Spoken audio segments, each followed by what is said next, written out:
Cuando me estaba preparando para una cirugía de emergencia, el médico llamó a mi hijo y a mi nuera. Esperaba escuchar pasos corriendo por el pasillo, una voz temblorosa preguntando por mí, cualquier señal de que todavía significaba algo para ellos. Pero no llegaron. En vez de eso, mi teléfono vibró sobre la camilla y leí un mensaje que me dejó sin aire. Perdón, no podemos ir. Ya basta con la vieja molesta. Minutos después, vi una foto suya en el cine sonriendo con una caja de palomitas. Yo conectada a sueros y máquinas luchando por respirar. Ellos riendo. Después de eso, tomé una decisión. Una semana más tarde, escuché golpes en la puerta.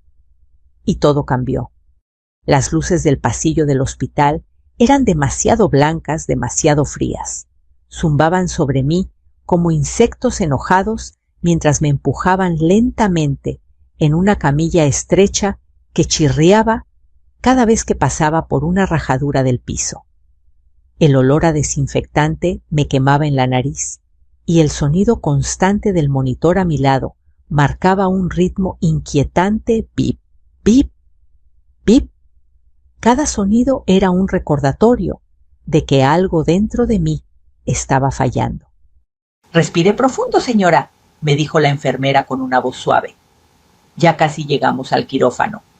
Asentí, pero el dolor en mi abdomen me atravesaba como una navaja. Sentía que algo explotaba por dentro. La doctora ya me había explicado que era una obstrucción grave y que necesitaba una cirugía inmediata. «No podemos esperar», había dicho mirándome directo a los ojos. Yo tenía miedo, mucho miedo, pero también estaba extrañamente calmada. Tal vez porque en ese momento, más que miedo a morir, tenía miedo a morir sola. «¿A quién llamamos en caso de emergencia, señora?», me había preguntado un residente unos minutos antes. Dije el nombre de mi hijo mayor Javier, el único que tenía. Le di su número de memoria con la esperanza de que esa vez sí contestara, de que por una vez dejara todo para venir a verme. Después de todo, yo era su madre. Yo le había dado la vida. Yo lo había cuidado cuando tuvo fiebre, cuando se cayó de la bicicleta, cuando lo rechazaron en su primer trabajo. Yo estuve ahí siempre.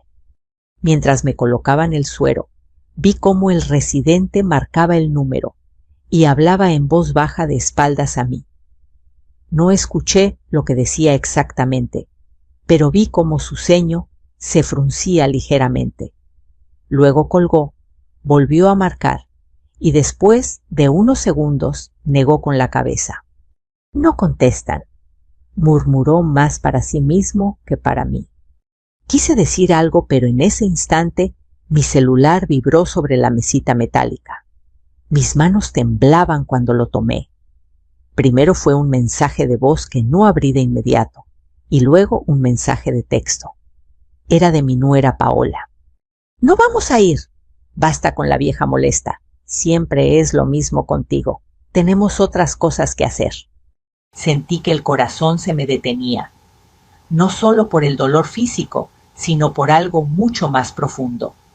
La vieja molesta. Así me veía, así me llamaban. No mamá, no suegra, no señora. Solo una vieja molesta que estorbaba en su vida perfecta. Tragué saliva con dificultad y sin saber por qué abrí las redes sociales. Quizás por masoquismo, quizás porque mi mente aún se negaba a creer lo evidente. La pantalla se cargó lentamente y ahí estaban. Javier y Paola en el cine abrazados, posando frente a un cartel enorme de la película de moda. En la mano, una caja gigantesca de palomitas.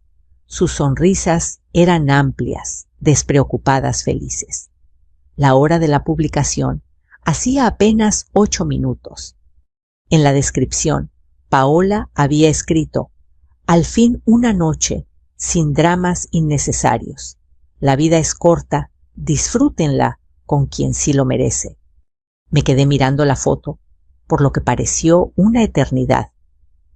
Escuché a la enfermera a lo lejos decir mi nombre, preguntarme si me sentía bien, pero todo se volvió un ruido distante, como si estuviera debajo del agua. Lo único que podía ver eran esas palabras sin dramas innecesarios. Yo conectada a una vía intravenosa, esperando entrar a una cirugía riesgosa, convertida en un drama innecesario. No lloré. Eso fue lo más extraño de todo. No salió ni una sola lágrima. En cambio, algo dentro de mí se endureció como una puerta que se cierra con llave después de haber sido golpeada demasiadas veces. Pensé en la casa donde ellos vivían. Mi casa. Pensé en los recibos que yo había pagado durante años. Pensé en todas las veces que callé para no causar problemas. Y en ese momento, acostada en una camilla fría de hospital, comprendí algo que nunca nadie me había dicho. Seguir permitiendo que me trataran así también era una forma de ayudar a que siguiera ocurriendo. Señora, vamos a administrarle la anestesia, anunció el anestesiólogo desde arriba de mi cabeza. El mundo comenzó a hacerse borroso. Las luces del techo se desdibujaron como si se derritieran y mis pensamientos se volvieron lentos, pesados. Pero antes de quedarme completamente dormida, hice una promesa silenciosa. Si salgo viva de esta cirugía, voy a cambiarlo todo. No volveré a ser la vieja molesta. No volveré a ser invisible en mi propia vida. No sabía exactamente cómo ni cuándo, pero lo sabía con absoluta claridad. Y una semana después, cuando regresé a casa, aún débil, con los puntos frescos y el cuerpo adolorido, escuché golpes fuertes en la puerta. Los primeros golpes en la puerta resonaron como si alguien estuviera tratando de derribarla. No eran golpes suaves ni cuidadosos. Eran secos, desesperados, cargados de impaciencia y enojo. Yo estaba sentada en el sillón de la sala, envuelta en una cobija delgada, con una taza de manzanilla entre las manos. Mi cuerpo todavía dolía por la cirugía, y cada movimiento me recordaba que había estado a punto de no regresar jamás a ese lugar. ¡Mamá! ¡Abre la puerta! Escuché la voz de Javier del otro lado, más fuerte, más áspera de lo que recordaba. No me moví de inmediato. Miré a mi alrededor, a esa sala que durante más de 30 años había sido el corazón de mi hogar. El sillón café donde mi esposo y yo veíamos las noticias cada noche. La mesa de madera que él mismo había reparado tantas veces. La fotografía enmarcada de nuestra boda ligeramente inclinada sobre la pared. Todo eso seguía allí. Pero ya no se sentía como antes. Antes de que ellos llegaran a vivir aquí, esta casa tenía silencio, sí, pero era un silencio tranquilo. Un silencio de paz, no de miedo. Los golpes se hicieron más fuertes. «Sabemos que estás ahí», agregó Paola, con un tono agudo y cargado de impaciencia. Cerré los ojos por un momento y dejé que los recuerdos comenzaran a fluir como una vieja película que se reproduce nuevamente desde el principio. 3 años atrás, yo no era la mujer que ahora miraba esa puerta con la calma fría de quien ya no espera nada. 3 años atrás, era una viuda reciente, frágil, perdida. Habían pasado apenas unos meses desde que mi esposo Ernesto murió de un infarto fulminante mientras dormía. 38 años de matrimonio evaporados en una sola noche. Desperté junto a su cuerpo frío y el mundo se me vino abajo. Después del funeral, la casa se volvió tan grande que parecía tragarse mis pasos. Cada rincón tenía su voz, su risa, su olor. Yo caminaba de la cocina al cuarto y sentía que me observaban los recuerdos. La mesa con un solo plato, la cama con un solo cuerpo. El silencio que antes era tranquilo se volvió una tortura. Y fue justo en ese vacío cuando Javier volvió a entrar de lleno en mi vida. Mamá, no puedes estar sola aquí todo el tiempo, me dijo una tarde sentado frente a mí con una expresión que parecía preocupación. Esta casa es demasiado grande para una sola persona. Paola estaba a su lado, asintiendo lentamente, con esa sonrisa ensayada que siempre mostraba frente a los demás. Es por tu bien, suegra, agregó. Nosotros podríamos mudarnos aquí contigo. Así no estarás sola y nosotros ahorramos un poco en renta. En ese momento sonó como una bendición. Yo veía en ellos una solución a mi soledad. Pensé que tal vez la vida me estaba dando una segunda oportunidad de sentirme acompañada, de volver a escuchar risas en esa casa. Solo sería algo temporal, aclaró Javier, hasta que podamos reunir para un enganche y comprar nuestra propia casa. Temporal. Esa palabra me tranquilizó. Creí que serían unos meses, quizás un año. Me aferré a esa idea porque me daba la ilusión de control. Recuerdo perfectamente el día en que llegaron con sus maletas. 2 grandes bolsas negras llenas de ropa, una pequeña caja con libros, su televisor y un montón de bolsas de supermercado con cosas que, según ellos, habían comprado para compartir. Yo me esforcé por hacer una comida especial, frijoles recién hechos, arroz tortilla caliente y un pollo que había estado ahorrando para una ocasión importante. Esa era la ocasión. Pensé mi nueva vida como familia otra vez. Gracias, mamá, me dijo Javier ese día abrazándome. No sabes cuánto significa esto para nosotros. Y yo le creí. Durante las primeras semanas todo parecía funcionar. Paola limpiaba de vez en cuando. Javier me ayudaba a cargar las bolsas del mercado. Veíamos televisión juntos por las noches. Incluso llegamos a reírnos como en los viejos tiempos. Pero poco a poco algo empezó a cambiar. Las comidas comenzaron a ser cada vez más rápidas, más simples, más frías. Paola empezó a encerrarse con el celular en la recámara, que antes era la de invitados. Javier salía temprano y llegaba tarde con el pretexto del trabajo. Cuando yo intentaba contarles algo, cualquier cosa, una historia de Ernesto, una anécdota del pasado, Paola suspiraba con fastidio. Ay, suegra, usted siempre vive en el pasado, decía. Ya supere eso. Después vinieron los comentarios más directos. ¿Tiene que ver sus novelas a todo volumen?, me preguntaba Javier cuando yo encendía la televisión. ¿Otra vez va a invitar a sus amigas? Esta ya también es nuestra casa, añadía Paola. Esta ya también es nuestra casa. Esa frase fue la primera puñalada invisible. Yo empecé a sentirme como una invitada incómoda en mi propio hogar. Dejé de traer gente, dejé de hablar demasiado, dejé de usar ciertos espacios. Me movía casi en silencio para no molestar. Aunque la casa estaba llena de ellos, yo me sentía más sola que nunca. En cuanto al dinero, yo seguía pagando todo: luz, agua, gas, el predial. Cuando mencioné algo sobre cooperar, Paola hizo un gesto incómodo. Es que ahorita estamos un poco apretados, dijo. Pero usted tiene su pensión, ¿no? Y además, esta casa ya es suya de por vida. Esas palabras deberían haberme despertado. Pero en ese momento yo todavía era la madre que prefería sacrificarse antes que generar un conflicto con su hijo. Así que callé. Otra vez. Y mientras afuera los golpes en la puerta seguían resonando, entendí que todo había comenzado ese día. El día en que abrí esta puerta pensando que estaba invitando a mi familia, sin saber que poco a poco estaba entregando mi lugar en el mundo. Los golpes en la puerta seguían, pero ya no los escuchaba con miedo.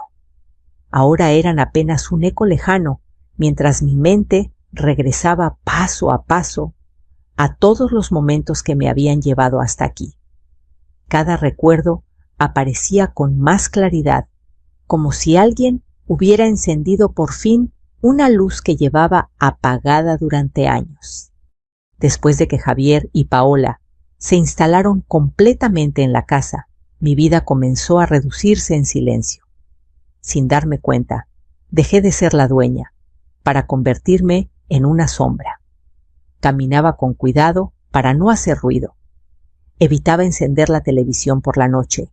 Incluso empecé a comer más temprano para no estorbar cuando ellos querían ver una película o recibir visitas. Al principio, cada pequeño desprecio venía envuelto en algo que parecía una broma. «Ay, suegra, usted es muy sensible». «Relájese solo, estamos bromeando». Ya sabe que lo decimos con cariño.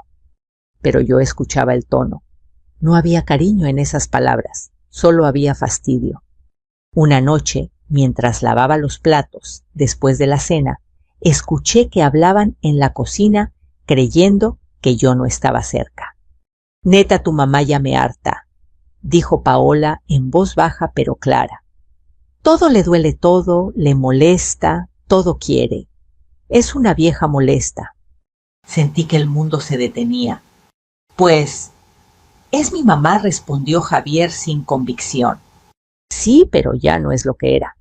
Necesita entender que ya estorba», remató ella. Me quedé inmóvil con las manos dentro del agua jabonosa fría. No hice ningún ruido. No dije nada. Solo me quedé ahí, tragando el nudo que se me formó en la garganta. Ese día entendí que no se trataba de un mal momento, ni de estrés, ni de problemas de pareja. Se trataba de cómo realmente me veían como un estorbo. A partir de entonces, la palabra vieja empezó a aparecer más seguido, a veces disfrazada de chiste, a veces dicha con desprecio, a veces lanzada como una daga directa. «Cuidado, no hagas enojar a la vieja molesta», escuché que Paola le dijo una vez a una amiga riendo. Todas rieron, y yo también sonreí por fuera, porque eso era lo que había aprendido a hacer para sobrevivir. Sonreír, fingir que no dolía, fingir que todo estaba bien. Pero mi cuerpo no sabía fingir tan bien como yo.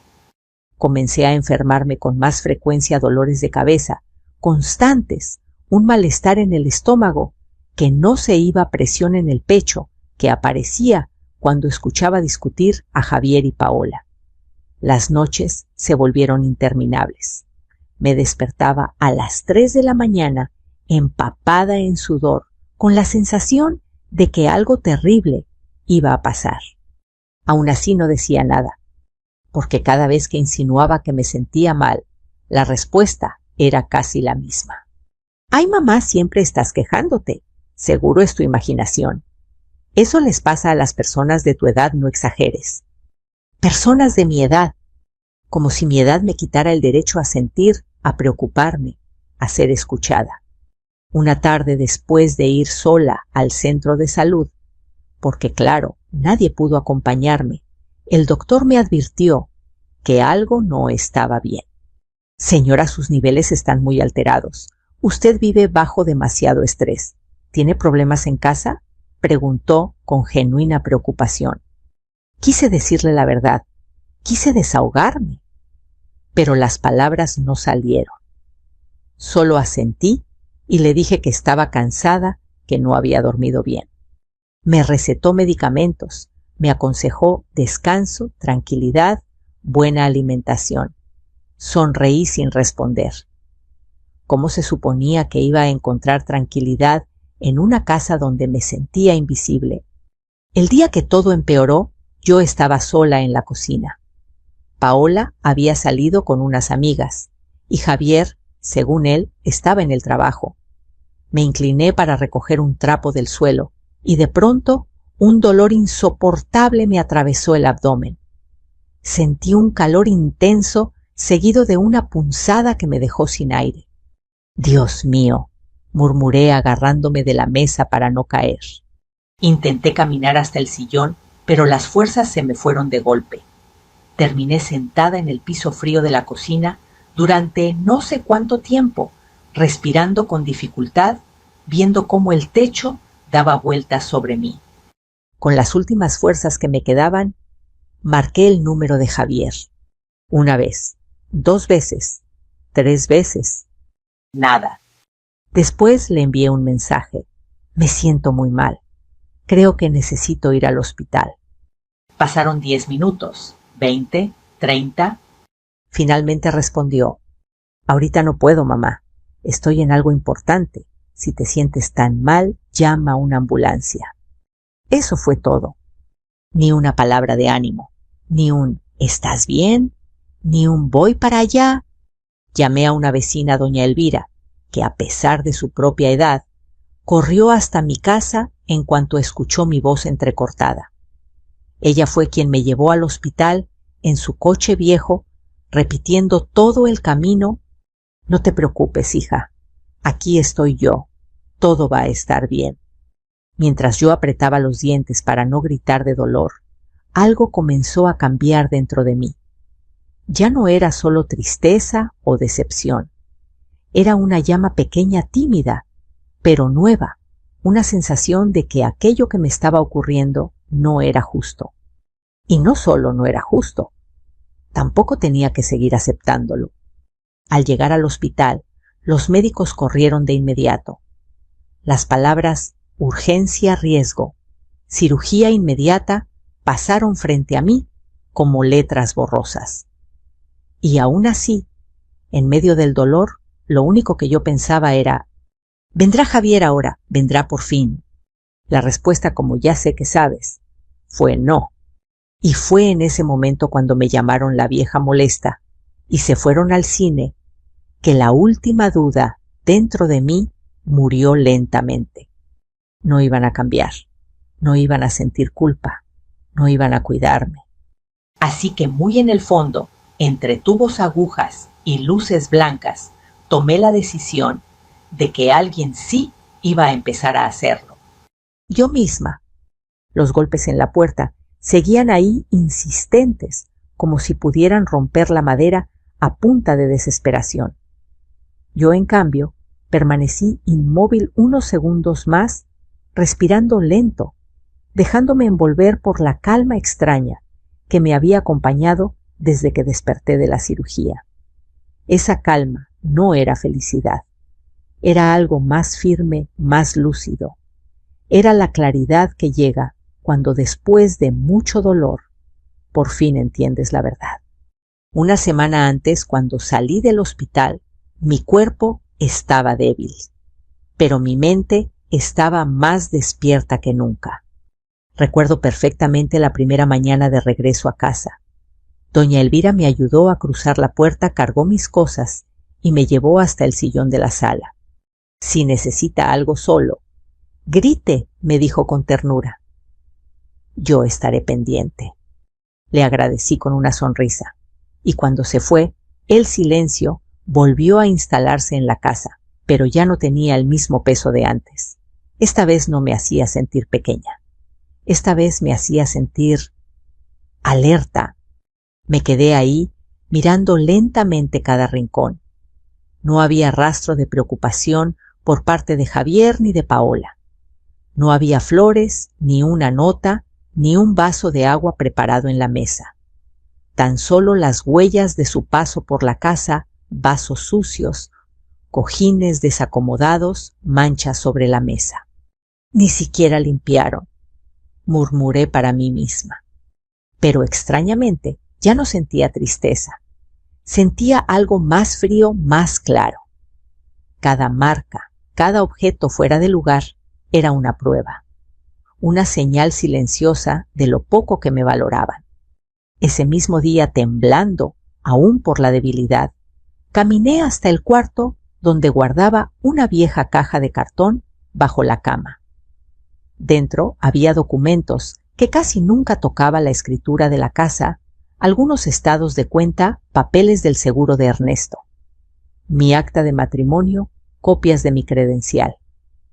Era como abrir un cofre de otra vida. Toqué la escritura de la casa como si fuera un objeto sagrado. Ahí estaba mi nombre, con tinta clara y firme: Rosario Martínez. solo el mío. No el de Javier, no el de Paola. La casa legalmente seguía siendo mía. Y en ese instante comprendí algo esencial. Ellos vivían allí porque yo lo había permitido. No porque tuvieran derecho.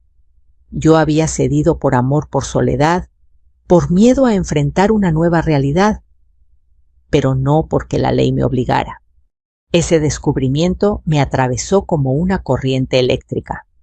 Esa tarde llamé a otra vecina, una mujer seria, pero de mirada amable, que solía ayudar a las señoras del barrio con trámites legales. Su nombre era Teresa y trabajaba en una notaría del centro. «Necesito asesoría», le dije con voz temblorosa. «Es algo delicado». Teresa no hizo preguntas por teléfono.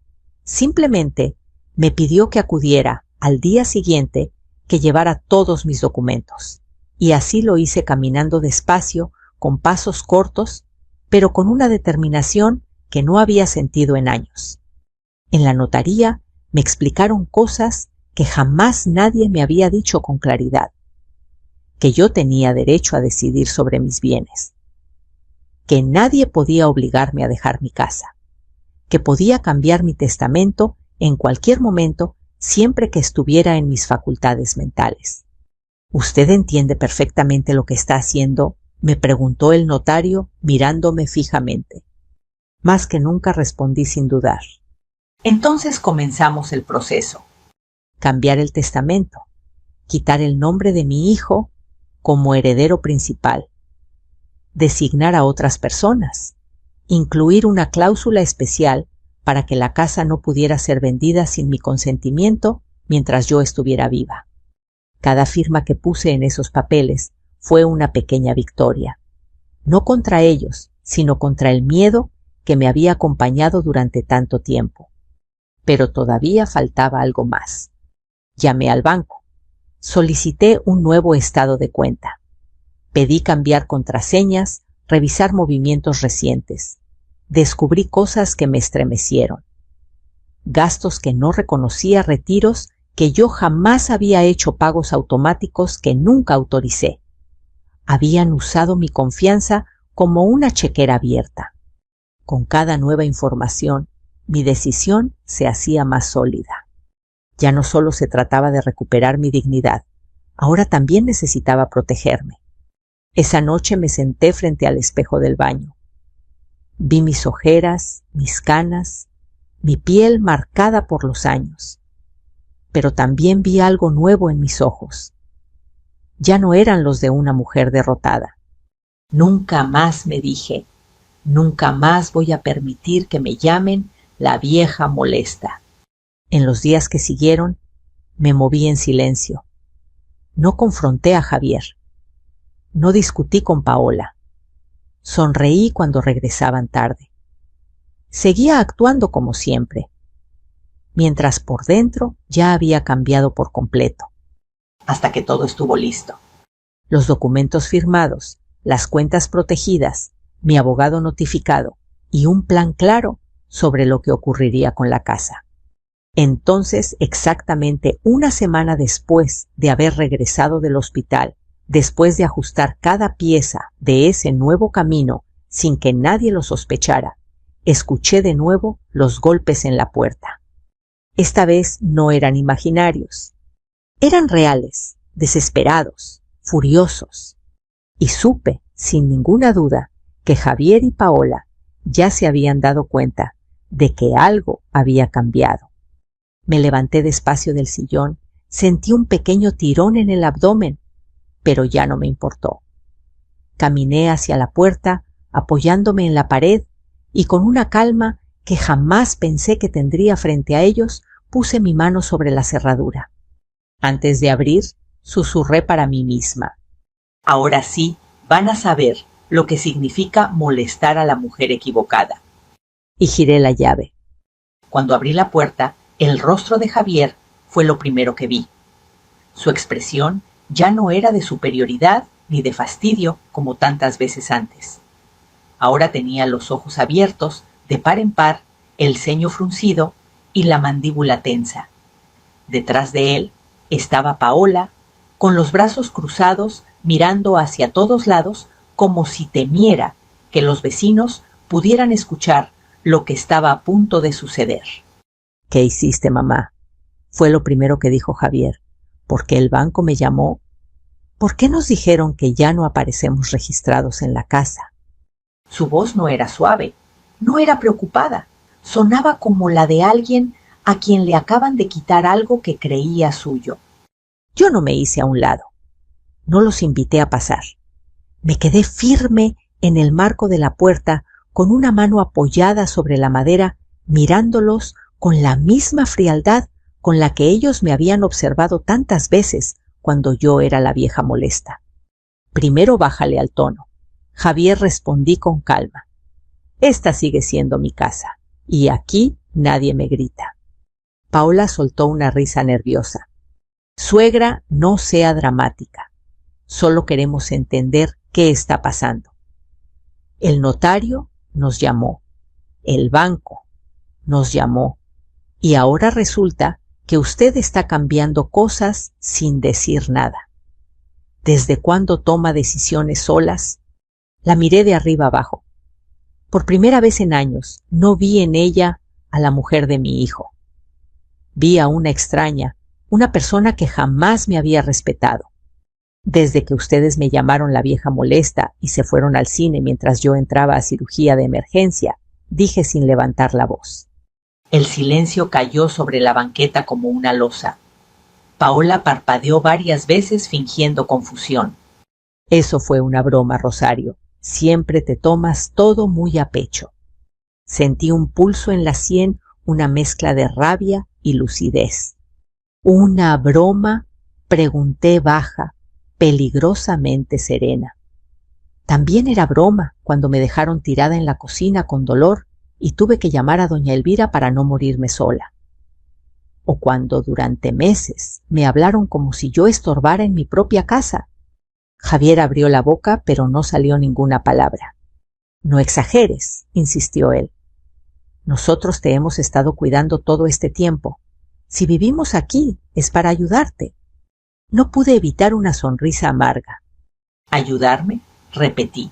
Explícame entonces por qué estuve una semana hospitalizada sin que tú o tu esposa aparecieran ni una sola vez.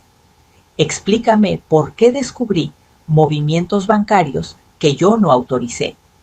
Explícame por qué la comida falta y las cuentas llegan más caras cada mes. Paola apretó los labios nerviosa. Esos son malentendidos, suegra. Las cosas se mezclaron. Pero nada de esto justifica que nos dejes en la calle. Esa frase fue como una campanada. Dejarlos en la calle. Ni siquiera se planteaban que yo pudiera necesitar algo. Solo pensaban en ellos. No los estoy dejando en la calle, respondí con firmeza. Les voy a dar el mismo trato que ustedes me dieron. Tendrán tiempo para acomodarse, buscar un lugar, resolver su vida. Pero esta casa no les pertenece, nunca les perteneció. Y ya estoy cansada de que actúen como si fuera suya. Javier dio un paso adelante. Es nuestro hogar, exclamó. Hemos vivido aquí 3 años. No dije sin moverme. Es mi hogar, y ustedes fueron huéspedes a los que les permití quedarse por amor. Un amor que claramente no supieron honrar. Por un segundo vi en su rostro algo que no había visto en mucho tiempo: vergüenza. Pero Paola se adelantó de inmediato, como siempre lo hacía cuando algo no le convenía. Esto es una traición, Rosario espetó. Todo lo que hicimos, todos los sacrificios. Me reí. Era una risa seca, corta, que no tenía nada de alegría. Sacrificios. Dime uno, Paola. Uno solo en el que pensaran en mí antes que en ustedes. No respondió.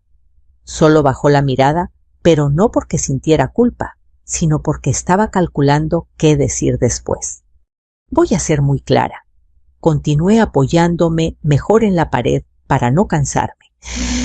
Tengo los papeles en regla. Hablé con un notario. Hablé con un abogado. La casa está protegida legalmente, mi dinero también. Y ustedes tienen 30 días para desalojar. 30 días, Javier levantó la voz. Eso es imposible. Entonces debiste pensar en eso, antes de llamarme molesta, repliqué. El silencio volvió a caer alrededor de nosotros. Podía escuchar a una vecina barriendo al otro lado de la calle, el ladrido de un perro lejano, el rumor de una televisión encendida en alguna casa. La vida seguía su curso normal, mientras nuestro pequeño mundo se desmoronaba. Paola fue la que intentó cambiar de estrategia. Sus ojos se humedecieron de repente y su voz se volvió suave. Rosario, no se trata de dinero. Somos familia, dijo extendiendo su mano hacia mí. La miré sin tomar su mano. La familia no deja sola a una mujer que está a punto de morir en una sala de hospital, le respondí. La familia no se burla. La familia no roba sentimientos ni dignidad. Se escuchó una puerta azotarse dentro de la casa. Seguramente alguno de sus pasos había despertado a alguien. Miré más allá de ellos a los alrededores. Nunca había sentido tanto control sobre mi propia vida como en ese momento. Ahora, por favor, concluí con voz tranquila. Váyanse. Ya hablaremos de los detalles legales con el abogado. Pero aquí frente a esta puerta no tengo nada más que decirles. Javier me miró por unos segundos interminables. Había en su rostro una mezcla de furia, dolor y desconcierto. Pero por primera vez en años, él no tenía poder sobre mí. Sin decir nada más, se dio la vuelta. Paola lo siguió, lanzándome una última mirada llena de resentimiento. Los observé caminar hasta la banqueta, subir al coche y arrancar sin despedirse. El ruido del motor alejándose me relaxó más de lo que cualquier medicina lo había hecho. Cerré la puerta lentamente. Apoyé mi frente sobre la madera todavía tibia por el sol y respiré hondo. No estaba feliz, no estaba triste, pero tampoco tenía miedo. Solo había una sensación nueva, una sensación de libertad. Durante los días que siguieron la casa, se volvió extrañamente silenciosa. Javier y Paola apenas me dirigían la palabra cuando coincidíamos en algún pasillo o en la cocina. Se movían con prisa, con los ojos llenos de resentimiento, empacando cosas, hablando por teléfono en voz baja, murmurando mi nombre como si fuera una maldición. Yo, en cambio, sentía una calma casi irreal, como si por primera vez en años hubiera recuperado el aire que me pertenecía. Sin embargo, esa calma no impidió que comenzaran a circular los rumores. Una vecina, doña Marta, tocó a mi puerta una tarde con expresión preocupada. Rosario, ¿es verdad lo que anda diciendo tu hijo?, preguntó en voz baja. ¿Que te volviste loca, que andas cambiando papeles, que no sabes ni dónde estás parada?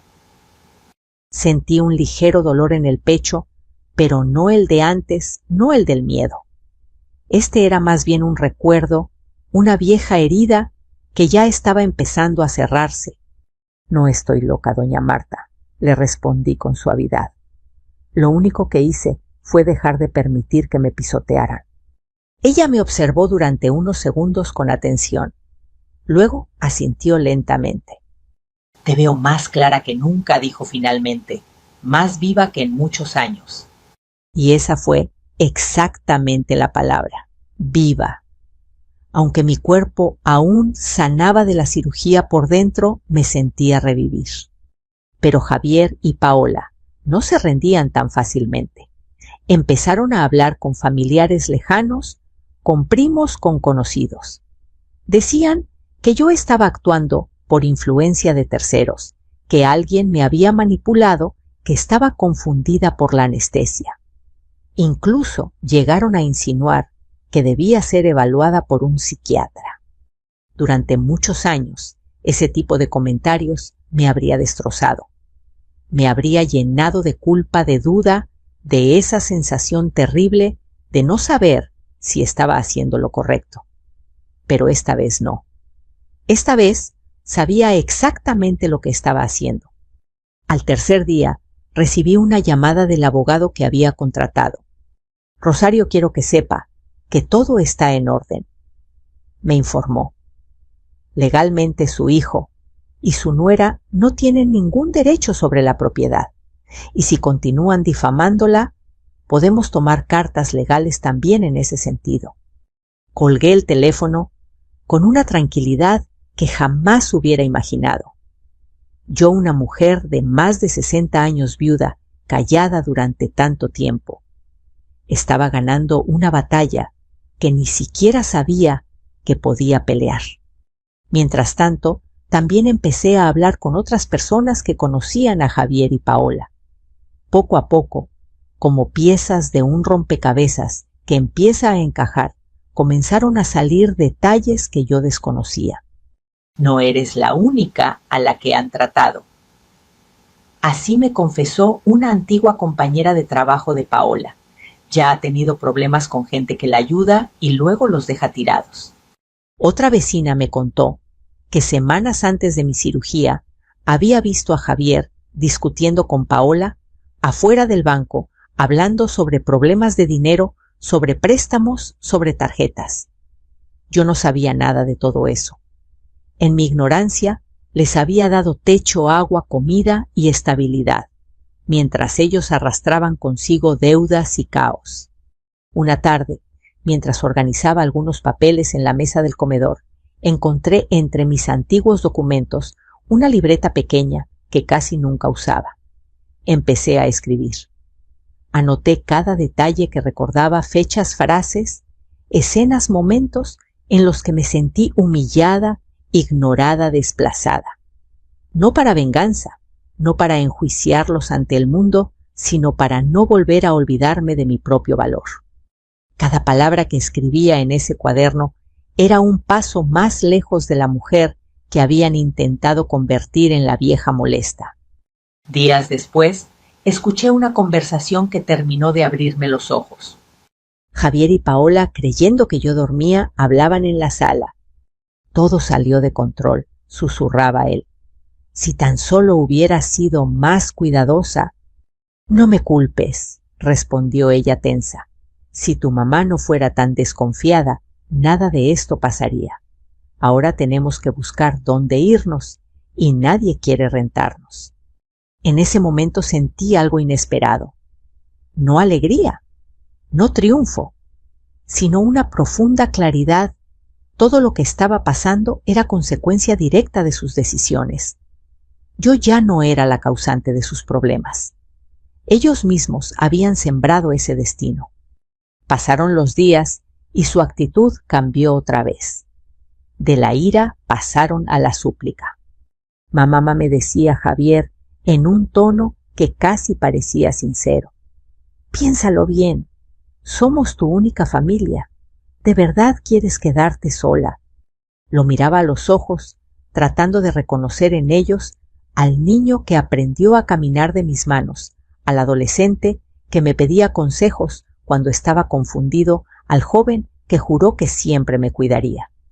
Pero ese hijo ya no estaba. En su lugar había un hombre adulto que solo pensaba en lo que perdía. No estoy sola, Javier, le respondí con calma. Estoy conmigo misma, y eso, créeme, es compañía suficiente. Su expresión se endurecía de nuevo como si no pudiera entender mis palabras. Los papeles oficiales llegaron una semana después. El aviso de desalojo, los términos finales, la fecha límite para abandonar la propiedad. Todo estaba escrito de forma clara, legal, inapelable. Cuando leyó el documento, Paola rompió en llanto. «Nos estás condenando», me dijo con voz temblorosa. Negué suavemente con la cabeza. «No, Paola. Sus decisiones fueron las que los llevaron hasta aquí. Yo solo estoy retomando el lugar que nunca debí perder». Esa misma tarde vi cómo comenzaron a empacar de verdad. No solo ropa, sino cuadros pequeños, adornos, cosas que habían adquirido mientras ocupaban la casa. Y por primera vez, desde que se mudaron, fue a mí a quien pidieron permiso para sacar algo. Y yo decidí otorgarlo solo en parte, porque la casa era mía, y también su historia. Mientras los observaba preparar su salida inevitable, sentí algo que jamás creí posible: compasión por ellos, pero sobre todo respeto por mí misma. La vieja molesta ya no existía. Lo único que quedaba era una mujer despierta.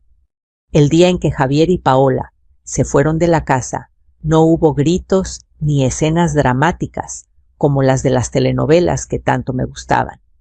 No hubo disculpas sinceras, ni abrazos de despedida, ni promesas de cambio. Solo hubo un silencio pesado, lleno de cosas que nunca se dijeron y que en el fondo ya no tenían sentido decir. Los vi cargar las últimas cajas en la cajuela de su coche. Paola evitaba mirarme. Javier me miró apenas un instante antes de subir al asiento del conductor. En sus ojos había algo parecido al orgullo mezclado con dolor, pero ya no era mi responsabilidad descifrarlo ni aliviarlo. Cuando el auto arrancó y dobló la esquina, supe que una etapa de mi vida acababa de cerrarse para siempre. Me quedé de pie frente a la puerta abierta durante un largo momento. El aire fresco de la tarde entraba en la casa moviendo suavemente las cortinas que yo misma había lavado unos días antes. Observé el espacio vacío, libre, silencioso. Y por primera vez en años, ese silencio no me asustó. Me abrazó. Entré a la sala, cerré la puerta detrás de mí y caminé despacio por cada rincón, como si estuviera conociendo de nuevo el lugar donde había pasado la mitad de mi vida. Toqué las paredes, las mesas, las sillas. Era la misma casa, sí, pero ahora se sentía diferente.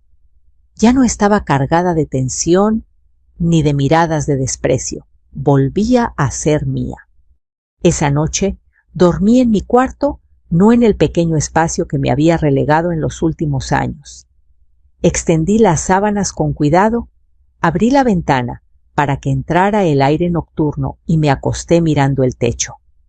Mi cuerpo todavía sentía algunas molestias de la cirugía, pero dentro de mí había una paz que ninguna medicina podía ofrecer. Los días siguientes fueron tranquilos. Empecé a ordenar la casa poco a poco, sin prisas. Regalé algunas cosas, conservé otras. Cambié pequeñas decoraciones, abrí espacios, moví muebles. Cada cambio era también un recordatorio de que ahora mis decisiones no dependían de nadie más. Una tarde caminé hasta la iglesia del barrio, algo que no hacía desde hacía mucho tiempo. Me senté en una banca de madera, cerré los ojos y agradecí. No solo por estar viva, sino por haber despertado a tiempo, por haber tenido el valor de escuchar esa voz interior que durante años había ignorado. Poco a poco, las personas comenzaron a volver a tocar mi puerta. Amigas que creían que yo ya no quería ver a nadie. Vecinas que me habían extrañado. Parientes que ahora entendían la verdad.